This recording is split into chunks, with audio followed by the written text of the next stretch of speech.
Praise the lord.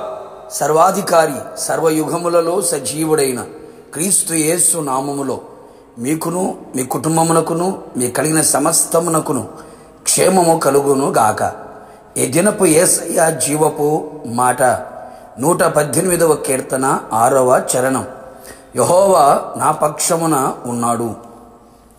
యేసయ్య పాద సన్నిధిలో నిలిచి ఆయన కృప కొరకు కనిపెట్టుచు యేసయ్య స్వరూప దర్శనముతో తృప్తి నొందుచు కృప వెంబడి కృపను పొందుకొనుచు కృపలో జయగీతము పాడుచు ఈ ఆత్మీయ యాత్రలో యేసు వైపు చూచుచు పయనించుచు ఉన్న నా యేసయ్య స్వకీయ సాంపాద్యమా, మనము ప్రేమించి ఆరాధిస్తున్న యేసునాథుడు సర్వశక్తిమంతుడై ఉన్నాడు. ఆయనకు అసాధ్యమైనది ఏదియూ లేదు. సమస్తమును సాధ్యము చేయగల సమర్థుడు సర్వశక్తి గల దేవుడే ఉన్నాడు. భక్తుడు ఈ విధముగా సెలవిచ్చి ఉన్నాడు, యెహోవా నా పక్షమున ఉన్నాడు, నేను భయపడను, నరులు నాకేమి చేయగలరు అని.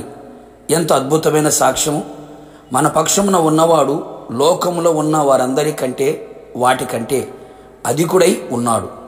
ఆయన పరాక్రమశాలి, యుద్ధశూరుడు, సైన్యములకు అధిపతియగు దేవుడు అని ఆయనకు పేరు. బలవంతుడైన దేవుడు. నా ప్రియ దేవుని బిడ్డ, దేనికి భయపడుచున్నావు? ఎవరికి భయపడుచున్నావు? ఎందుకు భయపడుచున్నావు? దేనిని చూచి విని భయపడుచున్నావు? నీవిక భయపడనక్కరలేదు. ఎందుకనగా నీవు దేనిని చూచి విని భయము చెందుచున్నావో వాటికంటే నా దేవుడు గొప్పవాడు. వాటిలో నుండి నేను విడిపించుటకు సర్వశక్తి గల దేవుడై ఉన్నాడు. నీ పక్షముగా ఎవరు లేరు అని కృంగి ఉన్నావా? నా అనుకున్నవారు, కన్నవారు, కడుపును పుట్టినవారు, తోడబుట్టినవారు, ప్రేమించినవారు, బంధువులు, స్నేహితులు ఎవరు నీ పక్షముగా నిలిచి ఉండకపోయినా, నిన్ను ప్రేమించినవాడు, నీ కొరకు ప్రాణం పెట్టినవాడు, నీ కొరకు మరణమును గెలిచి తిరిగి లేచిన సజీవుడైన యేసయ్య నీ పక్షముగా నిలిచి నీ భయములన్నిటిలో నుండి నేను విడిపించి నీకు ధైర్యమును, ఓదార్పును, ఆదరణను కలిగించి నేను బలపరచును.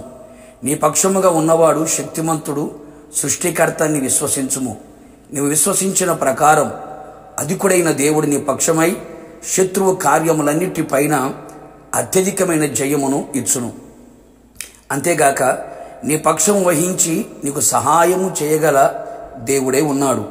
నిజమే నా ప్రియ దైవ జనాంగమగా, నీ పక్షముగా ఉన్న దేవుడు యుగ సమాప్తి వరకు సదాకాలం నీకు తోడై సహకారి అయి అన్ని విషయములలో అన్ని విధాలుగా అన్ని వైపులా నీకు సహాయము చెయ్యును.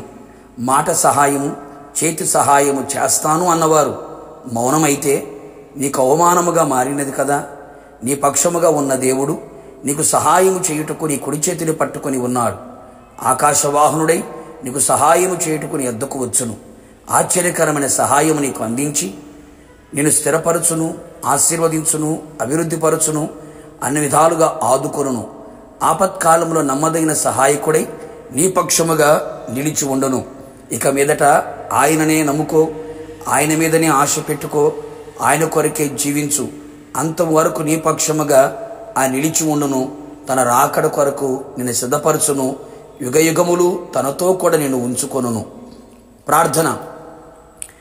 నా ప్రియ పరిశుద్ధాత్ముడా, నీ పరిశుద్ధమైన పాదములకి కృతజ్ఞతాస్తుతులు చెల్లించుచు ఉన్నాం. భక్తుడు సెలవిచ్చినట్లుగా మీరు కూడా మా పక్షముగా ఉన్నందుకై మిమ్మల్ని స్తుతించుచు ఉన్నాం. మీరు మా పక్షము ఉండగా మేము దేనికి భయపడనక్కరలేదు అని, మీరు మా పక్షముగా ఉండి మీరు మాకు సహాయము చేయబోచున్నారని మీ లేఖనములు సెలవిచ్చుచున్నది. నిజముగా నీ ప్రియులందరూ కూడా నీ పాద సన్నిధిలో నిలిచి నీ పాద పద్మములపై నిలిచి నీ సహాయమును కోరుకుంటూ ఉండగా భయముతో, ఆందోళనతో, కలవరాలతో నిండి నీ వైపు చేతులు చాపి ఉండగా వారి పక్షముగా మీరు నిలిచి భయాన్ని పోగొట్టి ధైర్యాన్ని కలుగు చేసి అన్ని విధాలుగా సహకారం అందించి మీ నామాన్ని గణపరచుకోమని యేసు నామములో అడిగి పొందుకొని ఉన్నాము తండ్రి, ఆమెన్.